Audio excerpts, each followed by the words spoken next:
Kegunaan pupuk gandasil untuk tanaman jagung. Gandasil adalah pupuk daun yang sering digunakan untuk meningkatkan pertumbuhan dan hasil tanaman, termasuk tanaman jagung. Ada dua jenis pupuk utama, yaitu gandasil D dan gandasil B. Untuk yang D, pertumbuhan untuk fase vegetatif, dan gandasil B untuk pembungaan dan pembuahan di fase generatif. Untuk gandasil D untuk yang daun memiliki kandungan NPK 20-15-15 plus unsur hara mikro.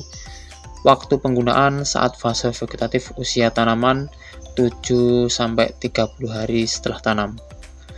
Berfungsi merangsang pertumbuhan daun dan batang, meningkatkan pembentukan klorofil dan fotosintesis, membantu pertumbuhan akar yang kuat. Untuk yang gandasil B, untuk bunga, kandungan NPK 6-20-30 plus unsur hara mikro. Waktu penggunaan saat menjelang berbunga sampai pembentukan tongkol usia 35-60 hari setelah tanam. Berfungsi merangsang pembentukan bunga dan tongkol, meningkatkan pembentukan biji, memperbaiki kualitas dan hasil panen jagung. Sedangkan untuk cara aplikasi, yang pertama dicampurkan air dan disemprotkan ke seluruh bagian daun. Untuk dosis umum yang digunakan 1-2 gram per liter air. Penyemprotan dilakukan pagi atau sore hari agar penyerapan secara optimal. Untuk jadwal pemupukan tanaman jagung mulai dari usia 7-100 hari. Yang pertama, usia 7-10 hari setelah tanam. Tujuan merangsang pertumbuhan awal pupuk gandasil D yang digunakan di awal pemupukan selain pupuk tabur, yaitu di usia tanaman 7-10 hari. Dengan dosis 1-2 gram per liter air disemprotkan ke daun dengan pupuk dasar, kocor atau tanam, urea plus SP36 plus KCl. Untuk yang kedua di usia 20-25 hari setelah tanam. Tujuannya pertumbuhan vegetatif yang lebih optimal. Untuk gandasil D bisa diulang dengan penyemprotan, tambahan pupuk tanah, urea jika perlu.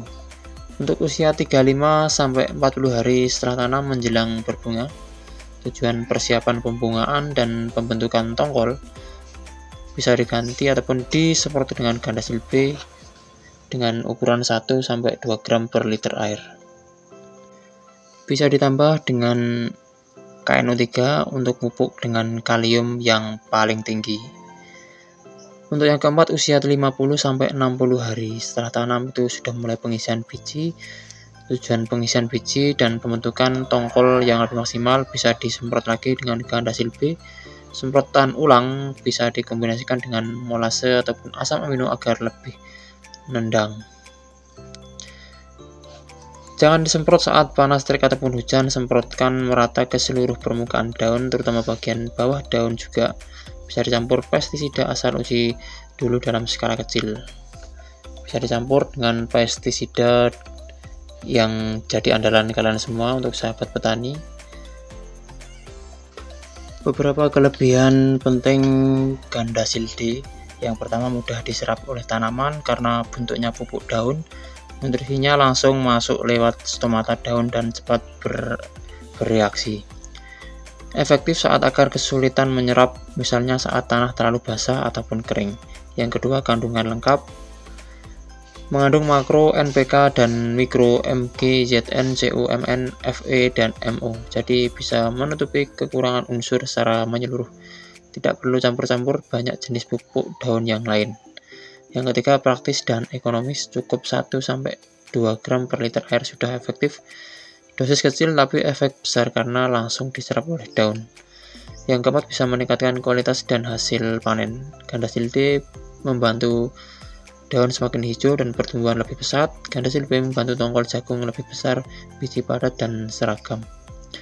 Yang kelima, ada fleksibel, bisa digunakan untuk berbagai tanaman, khususnya tanaman jagung ataupun sayuran. Bisa dicampur dengan pestisida asal uji coba dicampur terlebih dahulu dengan skala kecil. Yang keenam, aman untuk tanaman, tidak menyebabkan luka daun atau fitotoksik jika digunakan sesuai dengan dosis dan tidak meninggalkan residu di tanah. Untuk pengaplikasian pada tanaman jagung, gandasil bisa dilakukan 3-4 kali selama masa tanam, tergantung kondisi lahan dan kebutuhan tanaman. Yang pertama, aplikasi ke-1 usia 10-15 hari setelah tanam, gandasil D.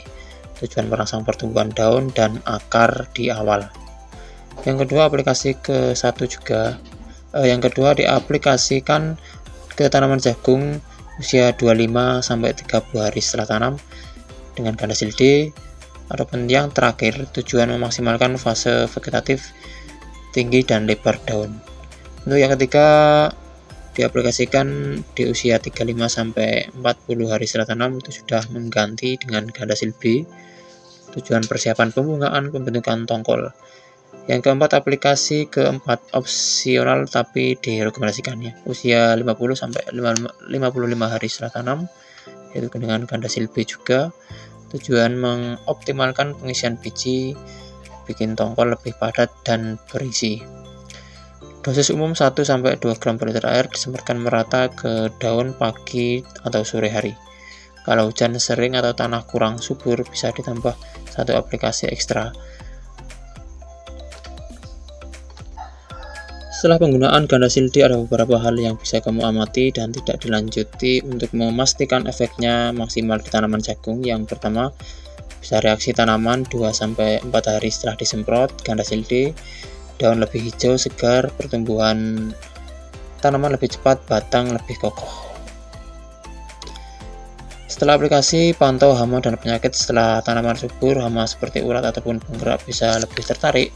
Waspadai di fase generatif usia 40 hari setelah tanam ke atas. Cek cuaca, kalau hujan turun dalam waktu 6 jam setelah penyemprotan, sebaiknya diulang penyemprotan. Lanjutkan pupuk tanah jika perlu. Gandasil bantu nutrisi cepat, tapi pupuk dasar tetap penting untuk simpanan unsur hara di jangka yang panjang. Jangan langsung panen daun. Kalau jagung ditanami tumpang sari dengan sayur daun, misalnya bayam, kangkung, beri jeda minimal 5 hari setelah penyemprotan sebelum panen daun agar aman untuk dikonsumsi. Nah, oke sahabat petani ya, jadi untuk ulasan singkat tentang gandasil D pada tanaman jagung, mulai dari dosis, aplikasi, kelebihan dan keunggulannya dari gandasil D ini memang sangat penting sekali digunakan untuk tanaman jagung. Bisa membantu pupuk dasar ya, mempercepat pertumbuhan juga pada tanaman jagung. Tapi lain waktu bisa kita bahas lagi dengan pupuk-pupuk yang lainnya, terutama masih dalam seputar tanaman jagung. Dukung terus channel ini dan dibantu subscribe, like, komen, dan share. Terima kasih. Wassalamualaikum warahmatullahi wabarakatuh.